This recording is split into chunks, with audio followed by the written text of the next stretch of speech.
yang mengatakan bahwa aktivitas Allah itu makhluk atau ragu atau tawakuf, dia kufur. Ini perkataan Imam Abu Hanifah.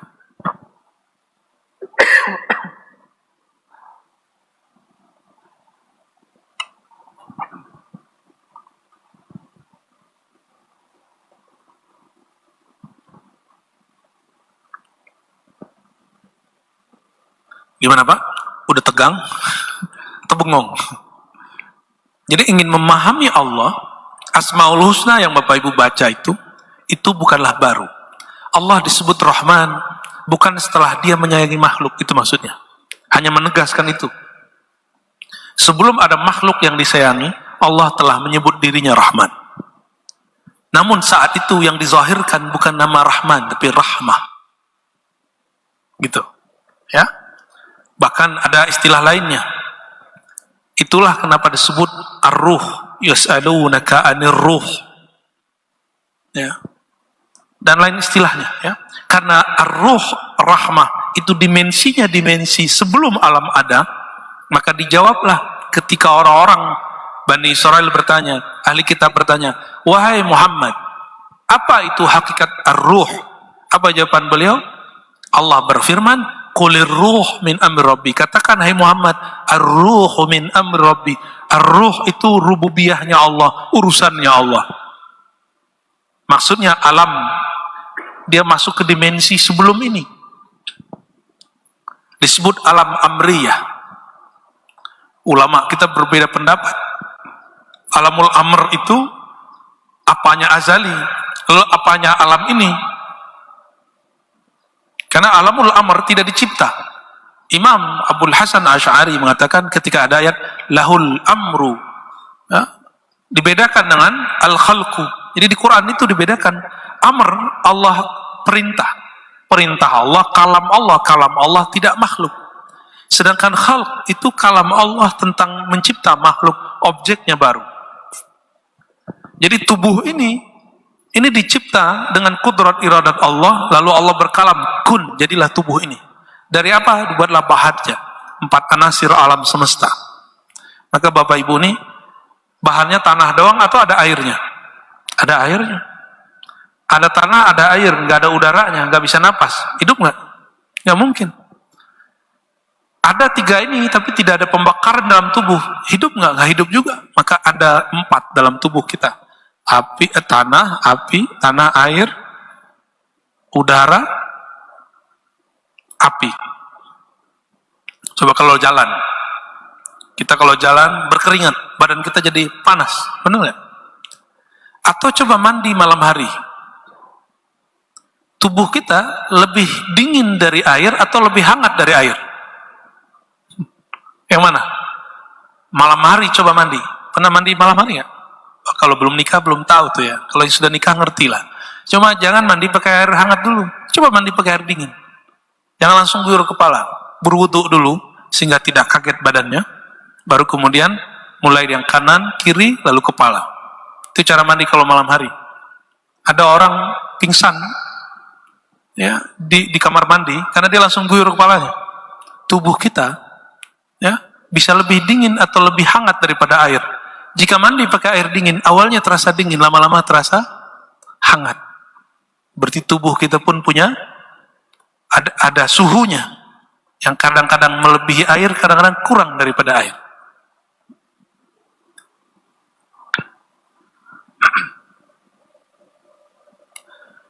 Nah, tubuh ini dicipta dengan kalam Allah, kun fayakun. Ini tubuh ini. Inni khaliqun basharan min tin.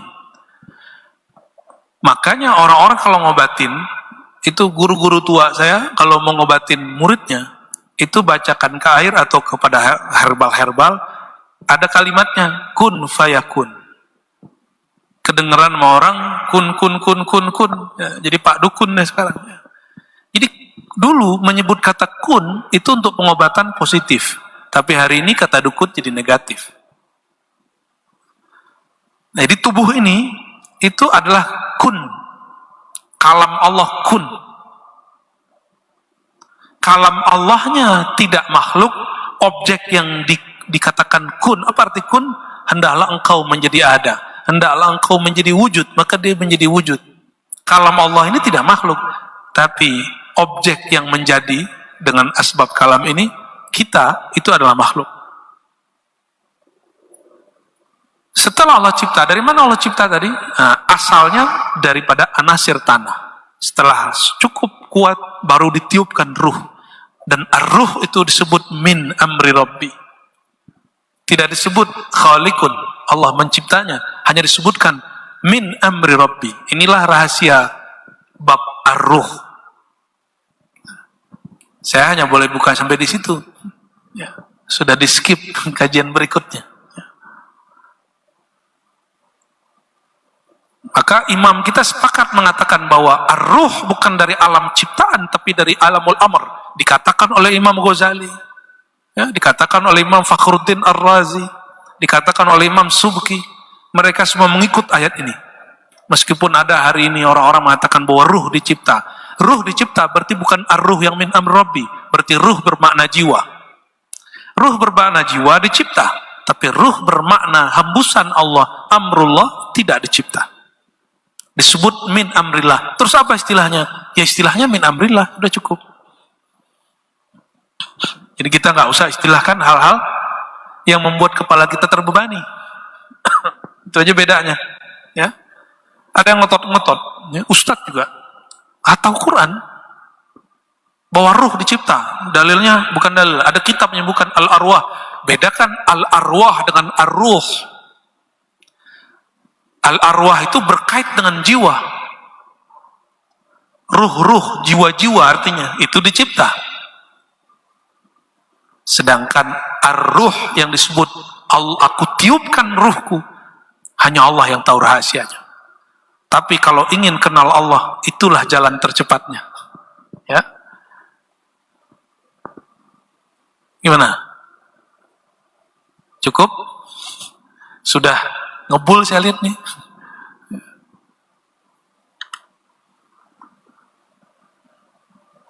Berikutnya masih panjang lagi tentang hakikat Al-Quran dan kalam Allah. Ya, ini agak panjang.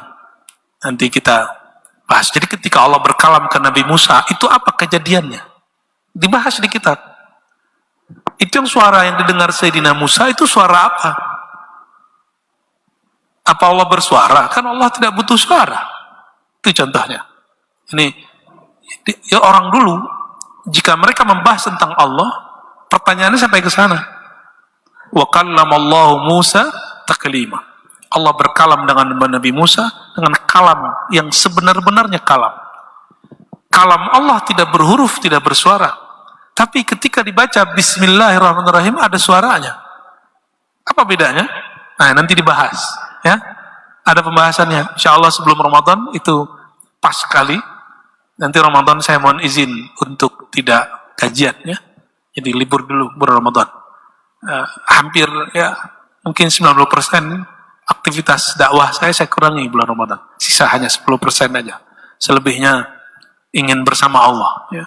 Sebenarnya kita dapat bersama Allah kapan saja. Tapi kita ini kan makhluk.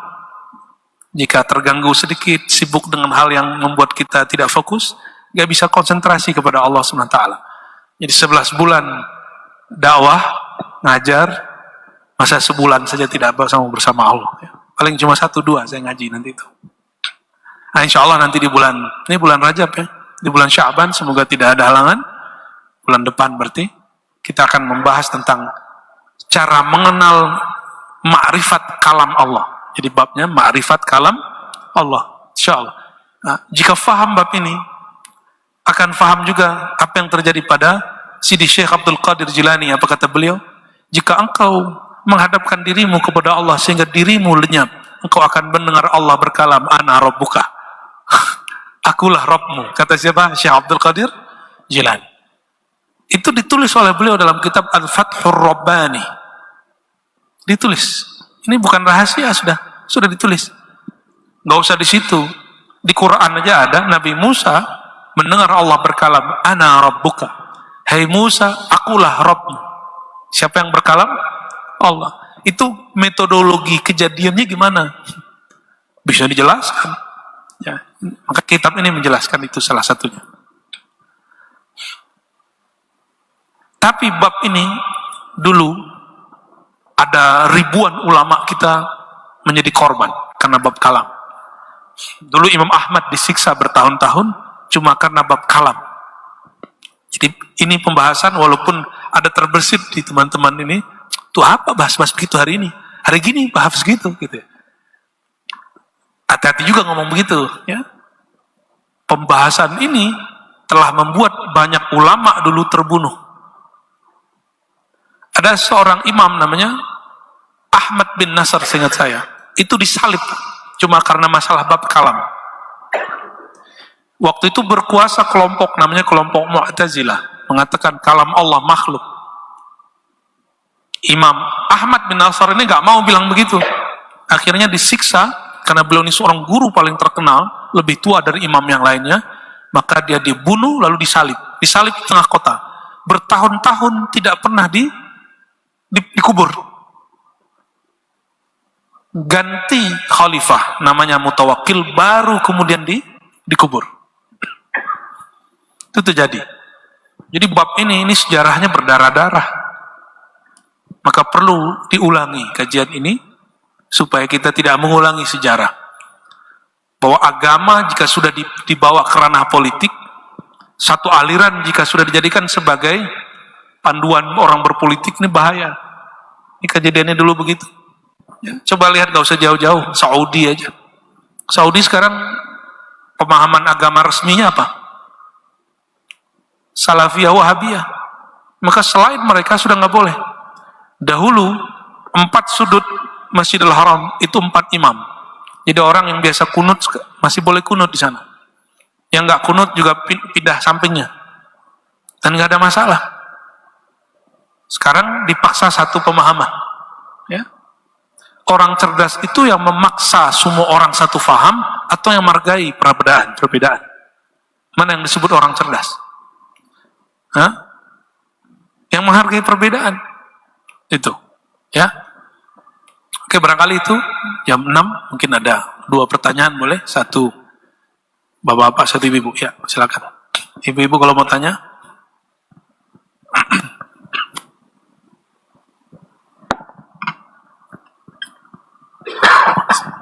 Assalamualaikum warahmatullahi wabarakatuh, Pak Ustadz. Kajian ini sangat menarik, Pak Ustadz. Berkenaan dengan Asmaul Husna dan Nur Muhammad, Pak Ustadz. Saya pernah mendengar bahwa penciptaan alam semesta ini lebih dulu Nur Muhammadnya gitu loh, Pak Ustadz. Nah, kemudian dengan Asmaul Husna yang hanya 99, terkadang pun juga saya connected juga, apakah satu, ya mohon maaf, apakah mungkin pendapat saya mau menjadi aneh, apakah satu tersebut itu seakan-akan kayak Nur Muhammadnya gitu loh, Pak Ustadz. Jadi Allah memberikan hak prerogatifnya, dan bagi Muhammad mendapat privilege-nya gitu loh, Pak Ustadz. Kenapa kok hanya cuma 99, kenapa tidak 100? Atau mungkin nggak berapa lah kan, tapi kan yang pernah saya dengar penciptaan alam semesta ini lebih dulu Nur Muhammad gitu, Pak Ustadz. Ya, demikian mohon pencerahannya. Baik, kajian Nur Muhammad ini meskipun ada jutaan orang menolak, itu akan ada semiliaran orang yang meminta. Ya. Ini kebetulan kita ada tamu dari jiran. Nah, itu di jiran ada seorang ustadz ya, di Malaysia. Ada seorang ustadz mengatakan kajian Nur Muhammad itu kajian Majusi, agama Majusi. Karena Majusi meyakini ada Tuhan cahaya, ada Tuhan gelap. Cahaya itu nur, dicocok logikan, dicocok-cocokkan, dipaksa-paksakan. Oh, kajian Nur Muhammad berarti dari Majusi. Padahal kajian Nur Muhammad sudah mulai muncul di masa Rasulullah SAW itu sendiri. Ya, Rasulullah sendiri yang memulainya. Ya, Rasulullah sendiri yang menyebut dirinya nur dan berdoa mengatakan Allah maj'alni nura, dan mengatakan ibundanya ketika dia lahir hanya melihat nur. Lalu ada ayat Allahu nurus samawati wal ardh mathalu nurihi kamishkatin fiha misbah. Cuma karena dia nggak tahu, yang dia tahu agama sebelah. Sejelas itu ada kitabnya, padahal sudah PhD, katanya bisa baca kitab gundul. Ya. Arab asli bisa baca. Cuma mungkin kemampuan baca ada, tapi tidak mau membaca. Itu aja bedanya. Kajian Nur Muhammad. alam semesta itu ada satu kaidah, tapi ini bukan hadis. Al-alam minni wa ana minallah, itu kaidah. Alam itu dariku, dari nur Muhammad. Sedangkan nurku dari Allah, dari nurnya Allah. Tapi ini bukan hadis, Pak ya. Ini bukan hadis. Ini hanya menjelaskan makna Allahu nurus samawati wal ard. Ini yang mengerti tentu ilmu alam. Apakah biologi, fisika, kimia. Jika ada pohon 7 hari tidak dapat atau 3 hari tidak dapat cahaya matahari, apa yang terjadi pada daunnya? Mati.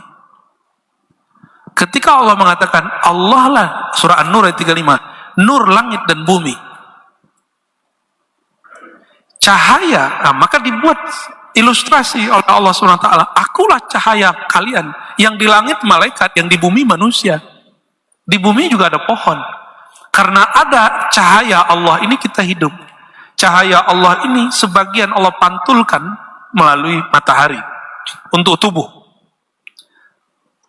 Maka cahaya matahari itu Nabi Muhammad SAW disebut, kalau kita lagi maulid mahal qiyam, anta syamsun anta badrun, engkaulah sang matahari sebenarnya wahai baginda Rasulullah. Ada kalimat begitu. Lalu kita kalau sholat, Allahumma sholli wa sallim barik ala sayyidina Muhammad syamsid duha badrid duja, itu ungkapan kepada Nabi Muhammad SAW. Kenapa disebut sumber cahaya alam? Itu Allah. Lalu Allah mentajallikan, memanifestasikan cahayanya dalam diri Nabi Muhammad SAW. Bahasa Arabnya tajalli, bahasa Inggrisnya manifest. Dengan cahaya matahari, maka pohon-pohon tumbuh, kulit kita pun jadi sehat. Jadi orang-orang yang nggak kena cahaya matahari selama pandemi, itu lebih bahaya. Jadi kita termasuk tidak sepakat dengan orang yang diisolasi terus nggak keluar ruangan, kita nggak sepakat. Itu pembunuhan, pembunuhan secara halus itu. Karena sumber hidup tubuh ini dari matahari. Lihat aja pohon, Pak, sehari jika ketemu cahaya matahari dia langsung menguning. Kok daunnya langsung menguning? Gimana tubuh kita kalau nggak kena cahaya matahari? Apa kata Imam Nawawi? Matahari tubuhmu, yaitu yang ada di langit itu masih terbenam. Tapi matahari ruhanimu tidak pernah terbenam. Itulah baginda Nabi Muhammad Sallallahu Alaihi Wasallam. Itu maksud beliau begitu. Tubuh dicipta dari tanah dan dari anasir yang 4. Setelah selesai baru ditiupkan ruh. Berarti ruhnya sudah ada sebelumnya. Ruh inilah yang kemudian Allah keluarkan, Allah bungkus dalam satu wadah namanya nur. Nur itu disebut oleh para ulama kita nur Sayyidina Muhammad Sallallahu Alaihi Wasallam. Sebenarnya penjelasannya panjang, Pak. Sebelum Nur Muhammad itu ada lagi istilahnya. Sebelum itu ada lagi istilah. Semuanya istilah-istilah aja. Ya. Karena Allah itu qadim. Kalau bahasa filsafatnya transenden. Nggak bisa dibayangkan. Tidak bisa dipersepsikan, itu transenden. Ya. Bahasa Qur'annya laisa kamitslihi syai'. Ya, kita ambil bahasa Qur'an lebih enak. Tidak ada yang bisa menyerupainya. Tidak ada yang dapat menggambarkannya. Maka supaya makhluk kenal dia, Allah memantulkan semua nama dan sifatnya pada diri Nabi Muhammad SAW. Jika Allah itu adalah nur, maka diri Nabi Muhammad yang menjadi pancaran Allah Ta'ala itu disebut Nur Muhammad SAW. Dari situlah, jika alam ini tumbuh hidup karena ada berkat cahaya,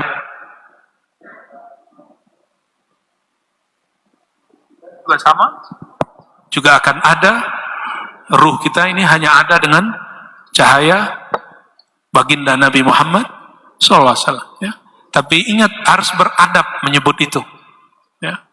Jangan katakan di dalam dirimu ada Muhammad, tapi bukan Muhammad yang di Madinah itu.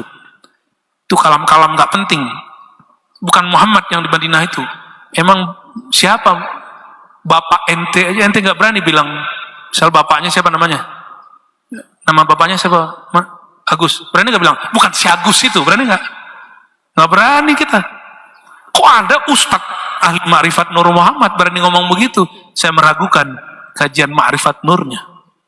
Ya, ada masalah adab di situ. Syekh Siti Jenar kena itu kan di adab dia. Al-Halaj kenanya di adab. Adab apa? Adab kepada Nabi Muhammad SAW. Kalau Allah nggak ada masalah. Ketika Al-Halaj mengatakan, Anal haq, hakikat diriku adalah Allah. Nabi Muhammad nggak pernah ngomong begitu. Maksud Al-Halaj, tiadalah diriku Al-Halaj kalau Allah yang mengadakan. Kan benar maknanya.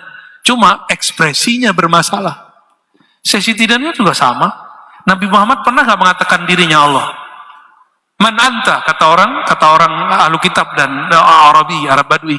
Nabi Muhammad kata, ana Muhammad dan Rasulullah, ana Muhammad dan Abdullah, aku hamba Allah Muhammad. Nggak pernah Nabi Muhammad SAW mengatakan, ana Allah, nggak pernah kan seperti Syekh Siti Jenar. Sunan Kalijaga tahu apa mabuk rohaninya Syekh Siti Jenar. Tapi jika ini dibiarkan, ini berbahaya. Maka yang mengadili mereka bukan pengadilan awam, pengadilan para aulia. Para aulia yang mengadili Syekh Siti Jenar, bukan kita-kita seperti ini. Nah, sekarang orang banyak suul adab begitu. Bukan ahli hadis, seakan-akan ahli hadis.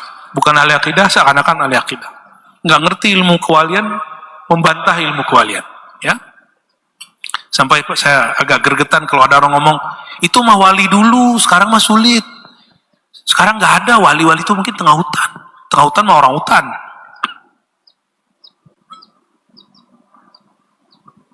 Kekasih Allah itu Allah sembunyikan di antara sisi manusiawi kita. Dia kerja kayak kita, menikah kayak kita, rumah tangganya konflik kayak kita. Dia lelah lah menghadapi hidup biasa. Sehingga orang ngomong, masa sih dia kekasih Allah gitu. Ya barangkali gitu. Jadi alam semesta itu adalah buah daripada nur Sayyidina Muhammad SAW. Sebagaimana alam ini adalah efek daripada cahaya matahari. Dan Nabi Muhammad itu adalah matahari rohani. Ya, gampang dapat ilustrasinya? Ya, matahari bumi, matahari langit, matahari rohani. Si langit itu, si matahari itu dari siapa? Kalau nggak ada nur Nabi Muhammad SAW, nggak ada juga tuh matahari. Ya, oke. Gimana? Ada lagi? Ada ibu, ada satu lagi deh. Ya. Ya.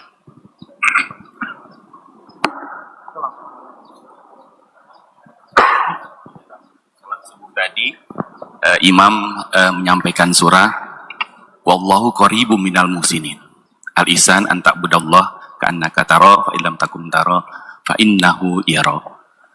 Untuk bisa mengenal Allah, kita harus seperti apa yang tadi Buya jelaskan, bermakrifatullah bi asma wa sifat. Dan jalan tercepat tadi Buya mengatakan dengan ma'rifatur ruh. Cuma sayang sudah di-skip kajian itu, dan kita berharap suatu hari nanti ke depannya bisa dibuka kembali agar bisa doa aja yang banyak. Tapi pertanyaannya Buya, agar kita bisa qorib dengan Allah, mujahadah apa yang bisa dilakukan seorang hamba agar bisa kolbunya dekat kepada Allah. Terima kasih. Assalamualaikum warahmatullahi wabarakatuh. Assalamualaikum. Sekarang yang paling gampang itu Thariqat Nur Muhammad namanya. Itu yang dulu dibuka oleh Syekh Muhammad bin Abdul Karim As-Samman di Madinah, dibawa pulang oleh Syekh Abdul Samad Falimbani, Muhammad Arsyad Al-Banjari, Daud Fatani. Thariqat Nur Muhammad sallallahu alaihi wasallam. Jadi dari isim Allah An-Nur, nama Allah An-Nur, bahwa meyakini tidak ada di alam semesta ini satu biji zarah pun, bahkan dalam diri ini satu sel pun, kecuali dia berasal dari pancaran nur Sayyidina Muhammad sallallahu alaihi wasallam. Itu paling gampang. Karena bab ruhnya lagi di skip, kembali lagi ke bab nur. Jadi tahapannya gini, kajian nur Muhammad SAW, lalu kajian ruh Ahmad, lalu kajian zat Ahad. Itu tahapannya. Paham ini baru ketemu nanti imam akhir zamannya. Baru kita nggak akan salah insya Allah memahami konsep akhir zaman. Kalau nggak faham bab ini, orang akan mencari kesaktian. Nanti akan muncul orang-orang sakti di akhir zaman, lalu mengaku dirinya Al-Mahdi. Padahal Al-Mahdi bermakna orang yang di-guidance oleh Allah. Al-Mahdi, Hadi, Mahdi. Hadi yang maha memberi petunjuk. Al-Mahdi yang diberi petunjuk. Yang ditunjuk Allah apa? Yahdi qalbah, kalbunya. Maka kalbu kita harus berkiblat kepada hal itu. Jadi ada seorang syekh di Palangkaraya masih hidup. Dia nulis buku tentang bab ini. Apa kata beliau? Saya nggak usah sebut namanya ya. Nanti takutnya beliau nggak ridho. Ya. Dan itu ternyata pernah dikalamkan oleh Syekh Muhammad Arsyad Al-Banjari dalam kitab Kanzul Ma'rifah. Bahwa jalan menuju Allah itu ada 3. Cukup ini jawaban yang pertama tadi. Bahwa diri ini bersumber dari nur Nabi Yuna Muhammad SAW. Sebagaimana alam ini tumbuh hidup karena nur cahaya matahari. Gitu. Itu analognya begitu. Itu cepat sekali. Antum kalau ingat begitu langsung merindui Rasulullah SAW. Kalau baca salam ke Nabi bisa nangis langsung. Wahai sumber cahaya diriku. Ya. Langsung inilah makna salawat Nurul Anwar. Allahumma salli wa sallim ala Sayyidina Muhammad Nurul Anwar. Itu maknanya. Nurul Anwar ini juga disebut An-Nur Zati. Allahumma salli wa sallim ala Sayyidina Muhammad An-Nuril Zati wa Sirris Sari fi jamil asma'i was sifat. Coba amalkan itu nanti. Ya Allah, sampaikan salam kami, cinta kami kepada An-Nur Zati. Nur Zat Nabi Muhammad SAW disebut An-Nur Zati. Cahaya yang zati. Bahwa cahaya alam semesta itu dari cahaya yang ada pada dirinya. Sedangkan cahaya dirinya tentu dari An-Nur Allah Subhanahu wa Ta'ala. Jadi kalau kita pakai jalur ini, jarak kita dengan Allah hanya Nabi Muhammad SAW dan Ruh Ahmad. 2 aja. Jadi hijabnya tinggal 2. Tapi kalau antum pakai riadoh yang lain, panjang sekali. Ya, jika matahari, nah ini ada singkong nggak nih? Ada ya? Ada kayu. Yang penting dia kena cahaya matahari. Ditaruh bukan di atas tanah. Agak gantung di mana? Masih tumbuh nggak dia? Masih tumbuh. Bedanya kalau nggak ketemu tanah, hidupnya ya sebatas itu. Maksudnya paham nggak nih? Kalau diri kita sudah paham bahwa diri kita dari Syamsid Duha Nur Sayyidina Muhammad SAW, ya, maka antum itu kalbunya akan mati jika tidak terkena limpahan cahaya Nur Sayyidina Muhammad SAW. Inilah kenapa muncul hadis Nabi, man shalla alayya sallallahu alaihi asyra marrat. Siapa yang salawat kepadaku sekali, maka cahaya yang melimpah kepadanya 10 kali. Jadi jika ingin hidup batinnya dekat kepada Allah yang maha hidup, hidupkan salawat dalam diri kita. Maka si pohon singkongnya tidak hanya dia ngatung, tapi dia tertancap di bumi. Baru nanti dia tumbuh dan berbuah. Namun banyak orang ingin muncul sebelum tumbuh. Akhirnya seperti pohon singkong itu, dia tidak mau nancap, tidak mau dibenamkan sedikit kediriannya, keegoannya. Membenamkan diri itu yang disebut riyadhah. Melatih diri, membenamkan sedikit. Kalau kita nggak membenamkan diri ke dalam kehinaan diri kita ini, jadi semua maksiat itu kedirian kita. Merasa diri ini hina, merasa diri ini pemaksiat, merasa diri ini tidak pantas. Itulah membenamkan diri, itu cara. Tapi jangan dibenamkan semua, nanti putus asa. Sedikit saja. Benar nggak? Coba padi, kalau yang baru disemai tumbuh 1 jengkal itu, kalau dia di tanah biasa, tidak ditancapkan, di tanah yang berlumpur, dia tumbuh, tapi buahnya hampa. Cuma jika ditancapkan di sawah, walaupun cuma sedikit, jangan terlalu. Jangan ditancapkan semua, nggak tumbuh-tumbuh nanti. Nah itulah seni mendidik diri, mendidik jiwa. Seorang murabbi, seorang syekh tidak boleh mendidik muridnya dengan menghancurkan kedirian muridnya. Maka jiwa kita tidak boleh dihancurkan, dia hanya boleh dikontrol.